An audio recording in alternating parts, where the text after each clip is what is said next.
ಸೂತ್ರಧಾರಿ ಶಿವಮೇಳ ಶಿವಾಡಿಸಿದಂಗಡಬೇಕು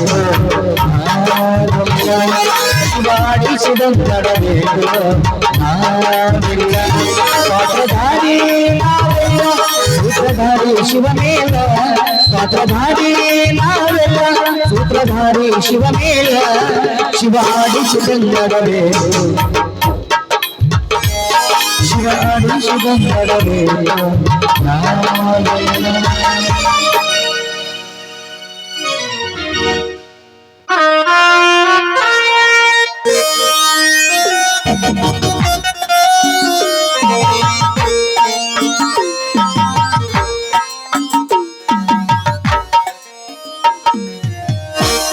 ಅತ್ತಿಗೆ ಏನಾಗಿದೆಯಮ್ಮ? ಹೀಗೇಕೆ ಕೂತಿರುವಿರಿ?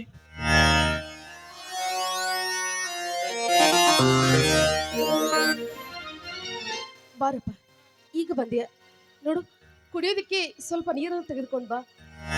ಆಗಲಿ ಅತ್ತಿಗೆ.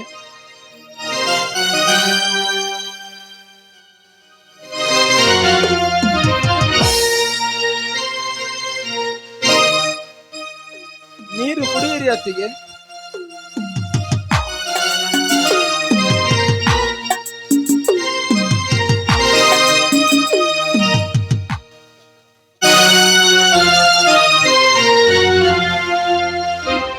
ಏನಿದು? ನೀರು ಕುಡಿದ ನಂತರ ತಕ್ಷಣ ವಾಂತಿ ಮಾಡುತ್ತಿರುವಿರಲ್ಲ? 2-3 ದಿವಸಗಳಿಂದ ನನಗೆ ಇದೇ ರೀತಿ ಆಗ್ತಾ ಇದೆಯಪ್ಪ. ಹೊಟ್ಟೆಯಲ್ಲಿ ಒಂಥರ ಸಂಕಟ, ತಲೆ ಸುತ್ತಿದಂತಾಗ್ತಾ ಇದೆ. 2 ದಿನಗಳಿಂದ ತ್ರಾಸಾಗುತ್ತಿದ್ದರೂ ನೀವೇಕೆ ನನ್ನ ಹತ್ತಿರ ಹೇಳಲಿಲ್ಲ? ಜೀವಕ್ಕೆ ಏನಾದ್ರೂ ಹೆಚ್ಚು ಕಡಿಮೆ ಆದ್ರೆ ಏನು ಗತಿ? ಅತ್ತಿಗೆ, ನೀವು ರೆಸ್ಟ್ ತೆಗೆದುಕೊಳ್ಳಿ, ನಾನು ಬೇಗ ಹೋಗಿ ಡಾಕ್ಟರ್ ಕರೆದುಕೊಂಡು ಬರುತ್ತೇನೆ.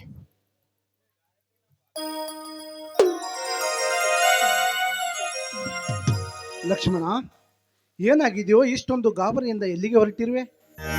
ಅತ್ತಿಗೆ ಒಂದು ತರ ಮಾಡುತ್ತಿದ್ದಾಳೆ, ಅದಕ್ಕೆ ನಾನು ಬೇಗ ಹೋಗಿ ಡಾಕ್ಟರ್ ಕರೆದುಕೊಂಡು ಬರುತ್ತೇನೆ. ಹೋಗಪ್ಪ, ಬೇಗ ಕರೆದುಕೊಂಡು ಬಾ. ಸೀತಾ, ಸೀತಾ,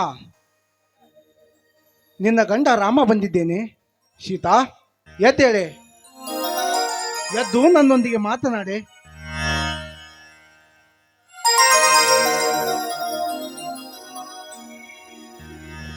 ಸೀತಾ, ಯಾಕೆ, ಏನಾಗಿದೆಯೇ?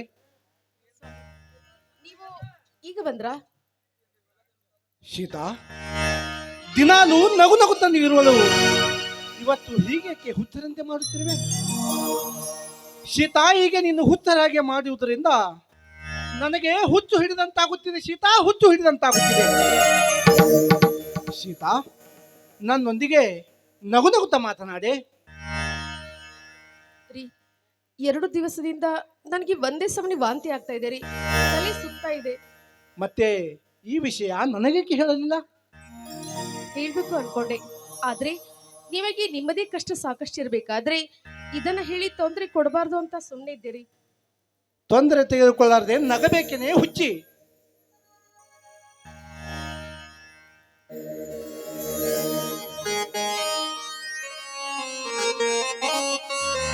ಬನ್ನಿ ಡಾಕ್ಟರ್, ನನ್ನ ಅತ್ತಿಗೆಗೆ ಏನಾಗಿದೆ ನೋಡಿ. ನೋಡಿ ಡಾಕ್ಟರ್, ನನ್ನ ಹೆಂಡತಿಗೆ ಏನಾಗಿದೆ ಅಂತ. ಬಂದಿದ್ದೀನಲ್ಲ, ನೋಡುತ್ತೇನೆ.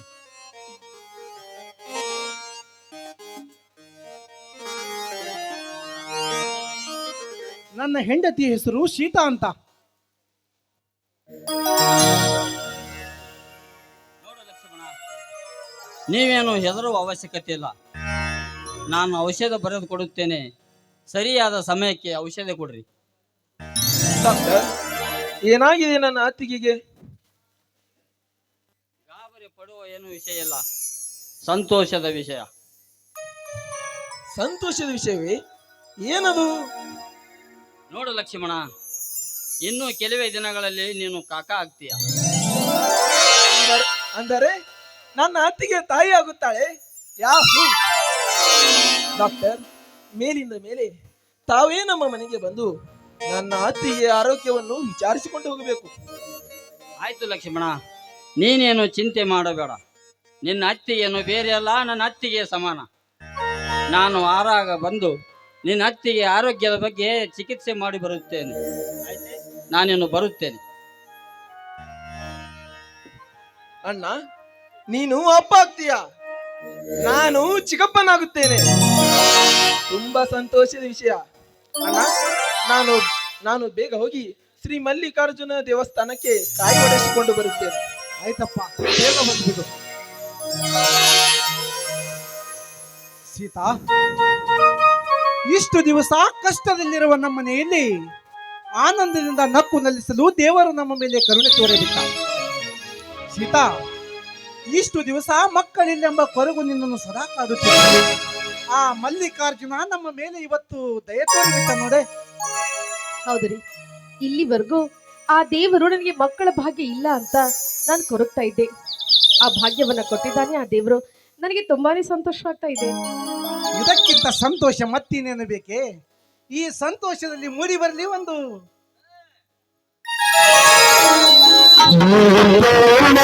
ಚಂದ್ರಿಕೆ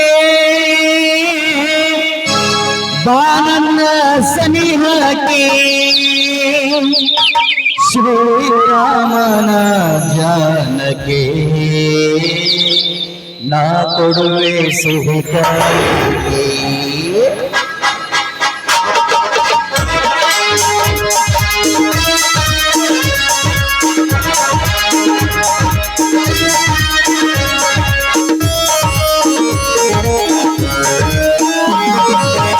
ಶ್ರೀರಾಮನ ಜನಕ್ಕೆ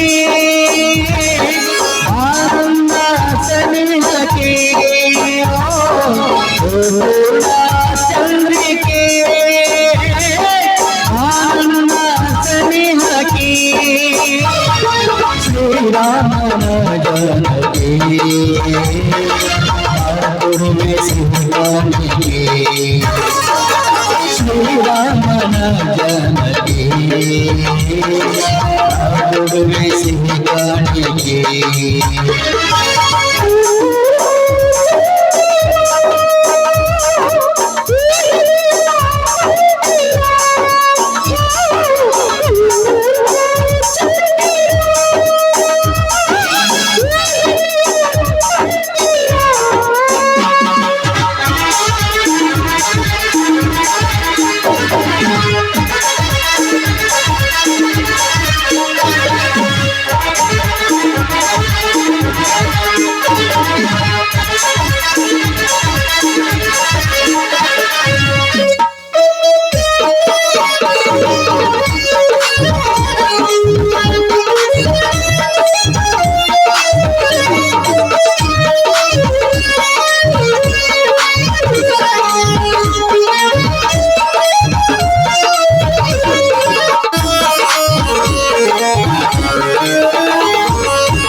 ಸೀತಾ, ನನ್ನ ತಂದೆ ತಾಯಿಗೆ ಕೊಟ್ಟ ಮಾತಿನಂತೆ ನನ್ನ ತಂಗಿಗೆ ಒಂದು ಒಳ್ಳೆಯವರ ನೋಡಿ ಮದುವೆ ಮಾಡಿ ಬಿಟ್ಟರೆ ನನ್ನ ವಚನ ಪೂರ್ತಿಯಾಗಿ ಬಿಡುತ್ತದೆ ನೋಡೆ. ಅಣ್ಣ, ಇದೇನು ಇಬ್ರು ನಿಂತು ನನ್ನ ವಿಷಯದ ಬಗ್ಗೆ ಮಾತಾಡೋ ಹಾಗಿದೆ? ಹೌದಮ್ಮ, ನಾವು ನಿನ್ನ ಮದುವೆಯ ವಿಷಯ ಬಗ್ಗೆ ಮಾತನಾಡ್ತಾ ಇದ್ದೇವೆ. ಅಣ್ಣ, ಮತ್ತೆ ನಂದೊಂದು ಮಾತಿದೆ, ಹೇಳೆ. ಹೇಳಮ್ಮ, ಏನಂತ? ಅಣ್ಣ ಮತ್ತೆ ನೀನು ನಾನು ಒಬ್ಬರನ್ನು ಪ್ರೀತಿ ಮಾಡ್ತಾ ಇದ್ದೀನಿ ಅಣ್ಣ. ಶಿಲ್ಪ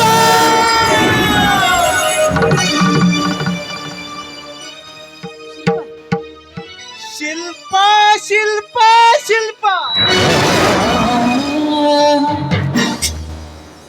ನೀನು ಒಬ್ಬನನ್ನು ಪ್ರೀತಿಸುತ್ತಿರುವೆ ಅಂತ ಹೇಳಲಿಕ್ಕೆ ನಾಚಿಕೆ ಆಗುವುದಿಲ್ಲವೇ ನಿನ್ನ ಜನ್ಮಕ್ಕೆ? ಶಿಲ್ಪ, ಏನಮ್ಮ ಹೇಳ್ತಾ ಇದೀಯ ನೀನು? ಮನೆಯಲ್ಲಿ ನಮಗೆ ಯಾರಿಗೂ ತಿಳಿಸದಿ ನಿನ್ನ ನಿರ್ಧಾರ ನೀನೇ ತೆಗೆದುಕೊಂಡ್ಬಿಟ್ಟಿಯ. ಶಿಲ್ಪ, ಇಷ್ಟು ದಿವಸ ನನ್ನ ತಂಗಿ ಒಳ್ಳೆಯವಳಂತ ಜಂಬ ಕೊಚ್ಚಿಕೊಳ್ಳುತ್ತಿದ್ದೆ. ಆದರೆ ನನ್ನ ತಂಗಿ ಕಾಲು ಜಾರಿದವಳು. ಅಣ್ಣ, ಅತ್ತಿಗೆ, ದಯವಿಟ್ಟು ಹೀಗೆಲ್ಲ ಮಾತಾಡಬೇಡಿ. ನಿಮ್ಮ ತಂಗಿ ಯಾವತ್ತೂ ಅಂತ ಕೆಟ್ಟ ಕೆಲಸ ಮಾಡುವುಳಲ್ಲ. ಅಂತ ಕೆಟ್ಟ ಕೆಲಸಕ್ಕೆ ಆಸ್ಪದ ಕೊಡುವುದಿಲ್ಲ. ದಯವಿಟ್ಟು ನನ್ನ ಮಾತನ್ನು ನೀವಿಬ್ರು ನಂಬ್ರಿ. ಮುಚ್ಚೆ ಬಾಯಿ. ಮಾಡಿದೆಲ್ಲ ಮಾಡಿಬಿಟ್ಟು ಈಗ ಒಳ್ಳೆಯವರ ತರ ನಟನೆ ಮಾಡಿದ್ರೆ ನಾನು ನಿಮ್ಮನ್ನು ನಂದು ಬಿಡ್ತೀನಿ ಅಂತಿಕೊಳ್ಳಿ. ಶಿಲ್ಪ, ಈ ನಿನ್ನಣ್ಣನ ಮನೆತನ ಮಾನ ಮರ್ಯಾದೆಯಿಂದ ಬಾಯಿ ಬೆಳಗಿನ ಮೆಂತನ. ಈ ಮನೆತನಕ್ಕೆ ಮಸೆ ಎಳೆಯುವಂತ ಹೀನ ಕೆಲಸ ಮಾಡಿಬಿಟ್ಟೆಲೇ ಚಾಂಡಾಲಿ.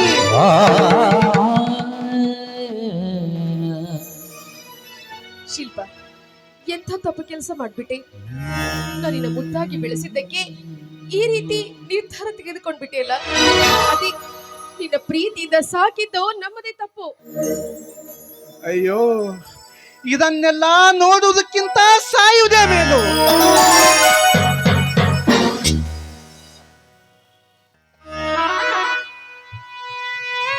ಅಣ್ಣ, ಏನಾಗಿದೆ ಅಣ್ಣ?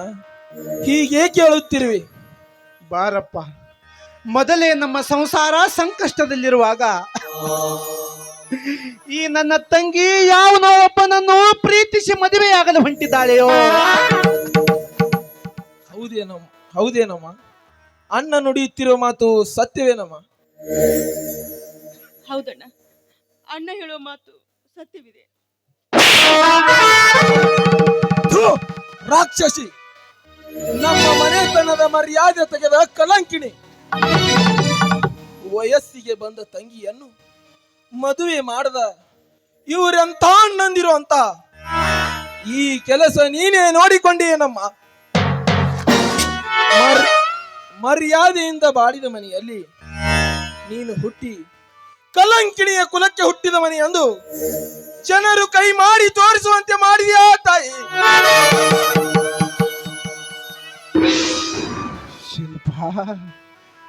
ಶಿಲ್ಪ, ಈ ನಿನ್ನಣ್ಣನ ಮಾನ ಮರ್ಯಾದೆನೇ ಹಾಳು ಮಾಡಿಬಿಟ್ಟಿಯಲೇ. ಶಿಲ್ಪ, ನೀನು ಚಿಕ್ಕವಳಿದ್ದಾಗ ನಾನು ತಿನ್ನಬೇಕಾದ ಅನ್ನವನ್ನ ನಿನಗೆ ತಿನ್ನಿಸಿ ಇಷ್ಟೊಂದು ದೊಡ್ಡವಳನ್ನಾಗಿ ಮಾಡಿದ ನನಗೆ ಸರಿಯಾದ ಪಾಠ ಕಲಿಸಿ ಬಿಟ್ಟಿ ತಂಗಿ, ಸರಿಯಾದ ಪಾಠ ಕಲಿಸಿ. ಶಿಲ್ಪ, ನೀನು ನಮ್ಮ ಮನೆಗೆ ಹೆಣ್ಣಾಗಿ ಹುಟ್ಟಲಿಲ್ಲೇ, ಹುಣ್ಣಾಗಿ ಹುಟ್ಟ.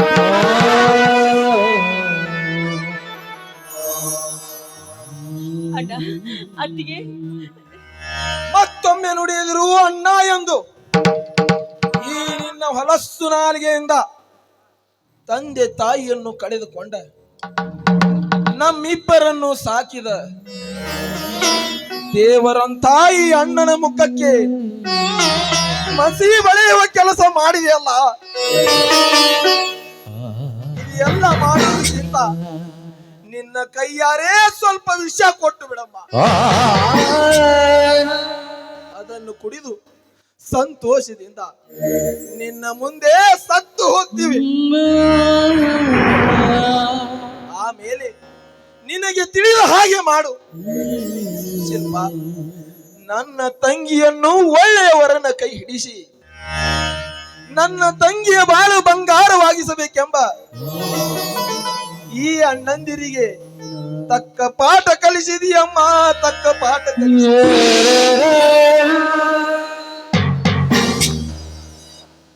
ಅಣ್ಣ, ನಾನು ಹೇಳುವ ಮಾತಾದ್ರೂ ಕೇಳ್ರಿ. ಕೇಳುವುದೇನಮ್ಮ, ಹೇಳುವ ನಿನ್ನ ಪ್ರಿಯಕರ ಯಾರಂತ. ಅಣ್ಣ, ಅವರು ಯಾರಂದ್ರೆ ಹೇಳಮ್ಮ, ಯಾರವನು ಅಂತ. ಅವರು ಈ ಊರಿನ ಜಮೀನ್ದಾರ ಮಗ ಕಿರಣ್ ಅಂತ.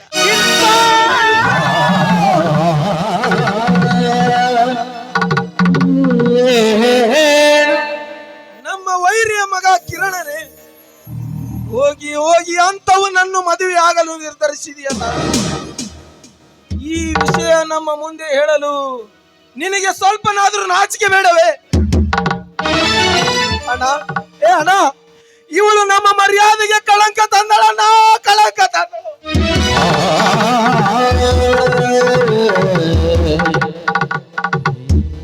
ಶಿಲ್ಪ, ಅಂತ ದೊಡ್ಡ ಗುರುನ ಪ್ರೀತಿ ಮಾಡಿರುವೆ ಅಂತ ಹೇಳ್ತಾ ಇದೆಯಲ್ಲ, ನಿನಗೆ ಮನಸ್ಸಾದ್ರೆ ಹೇಗೆ ಬಂತು?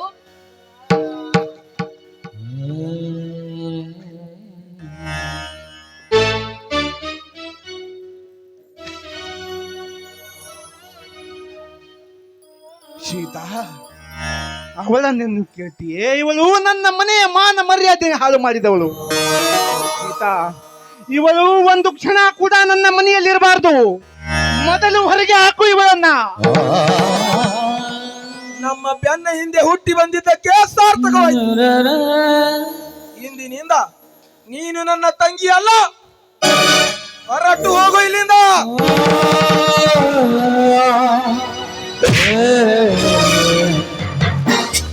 ನಿಲ್ಲಿ. ನೀವು ಏನು ಶಿಕ್ಷೆ ಕೊಡುವುದಾದರೆ ನನಗೆ ಕೊಡಿ, ನಾನು ಸಹಿಸಿಕೊಳ್ಳುತ್ತೇನೆ. ಇವಳೇನು ಅಂತ ತಪ್ಪು ಮಾಡಿರುವಳೆಂದು ಈ ರೀತಿ ಎಲ್ಲರೂ ಚಿತ್ರಹಿಂಸೆ ಕೊಡುತ್ತಿರುವಿರಿ. ನಿಮ್ಮ ತಂಗಿ ಏನಾದರೂ ತಪ್ಪು ಮಾಡಿರುವಳೆ?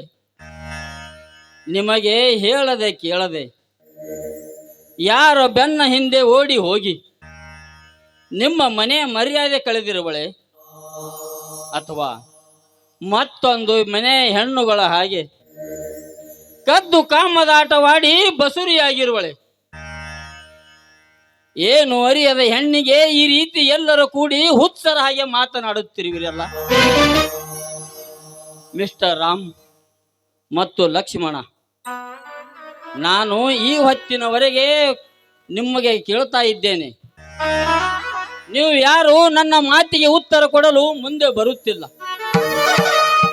ಏಕೆ? ಮನದಲ್ಲಿ ಆತಂಕವೇ ನಾನು ನಿಮ್ಮ ವೈರಿಯ ಮಗನೆಂದು. ನೋಡಿ, ಏನು ಅರಿಯದ ಹೆಣ್ಣಿಗೆ ಈ ರೀತಿ ಮಾತನಾಡುವುದು ತಪ್ಪು.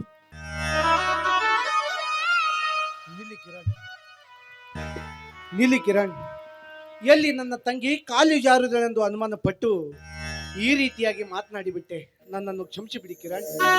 ಹೌದು ಕಿರಣ್, ಮನೆಯ ಮರ್ಯಾದೆಯ ಪ್ರಶ್ನೆ, ಅದಕ್ಕಾಗಿ ಕೇಳಬೇಕಾಯ್ತು. ನೋಡಿ, ನೀವು ತಿಳಿದುಕೊಂಡ ಹಾಗೆ ನಿಮ್ಮ ತಂಗಿ ಅಂತ ಕೆಟ್ಟ ಕಾರ್ಯಕ್ಕೆ ಕೈ ಹಾಕಿಲ್ಲ. ನೋಡಿ, ನಿಮ್ಮ ತಂಗಿಯನ್ನು ನಾನು ಮನಸಾರೆ ಪ್ರೀತಿಸಿದ್ದೇನೆ. ನಿಮ್ಮ ಒಪ್ಪಿಗಿದ್ದರೆ ನಿಮ್ಮ ತಂಗಿಯನ್ನು ನನಗೆ ಕೊಟ್ಟು ಮದುವೆ ಮಾಡಿರಿ.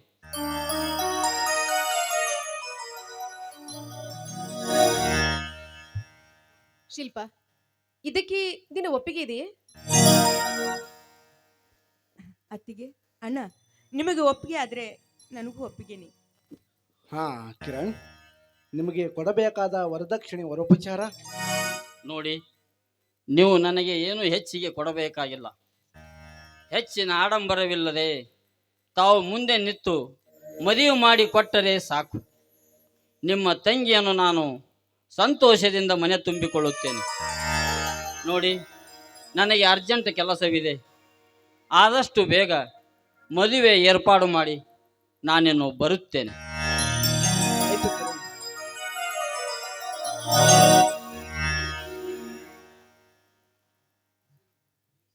ಶಿಲ್ಪ, ನೋಡು, ಏನು ಅರಿಯದೆ ನಾನು ನಿನಗೆ ಬಾಯಿಗೆ ಬಂದ ಹಾಗೆ ಮಾತಾಡಿ ನಿನ್ನ ಮನಸ್ಸನ್ನ ನೋಯಿಸ್ಬಿಟ್ಟೆ. ದಯವಿಟ್ಟು ಕ್ಷಮಿಸ್ಬಿಡಮ್ಮ. ತಂಗಿ, ವಿಷಯ ಏನು ತಿಳಿಯದನೆ ನಾನು ನಿನಗೆ ಬಾಯಿಗೆ ಬಂದಂತೆ ಮಾತನಾಡಿಬಿಟ್ಟೆ. ನನ್ನನ್ನು ಕ್ಷಮಿಸಿಬಿಡಮ್ಮ. ತಂಗಿ, ಈ ಕೆಟ್ಟ ಕೈಗಳಿಂದ ನಿನ್ನ ಕೆನ್ನೆಗೆ ಹೊಡೆದು ಬಿಟ್ಟೆ. ದಯವಿಟ್ಟು ನನ್ನನ್ನು ಕ್ಷಮಿಸಿಬಿಡು.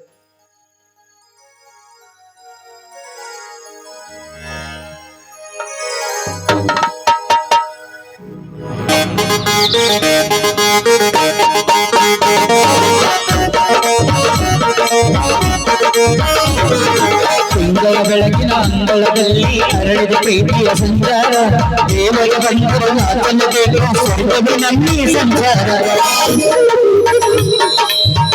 ಪ್ರೀತಿಯ ಸಂಚಾರ, ದೇವರ ಬಂದರು ಆತಲಬೇಕು ಸ್ವರ್ಗವೇ ನಮ್ಮಿ ಸಂಸಾರ. ನಮ್ಮೊಳಗೆ ನಮ್ಮ ಎದೆಯೊಳಗೆ ಆ ಸಾವಿರ ಕನಸು ಇದೆ.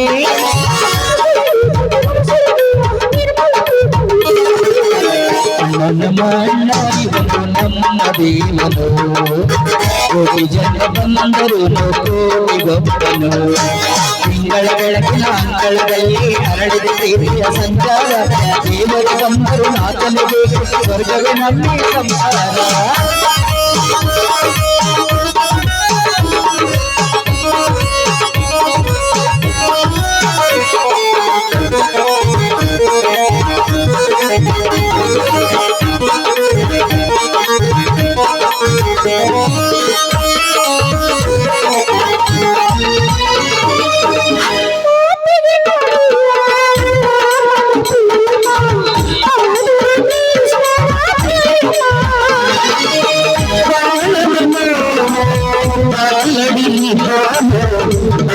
ಸಂಚಾರ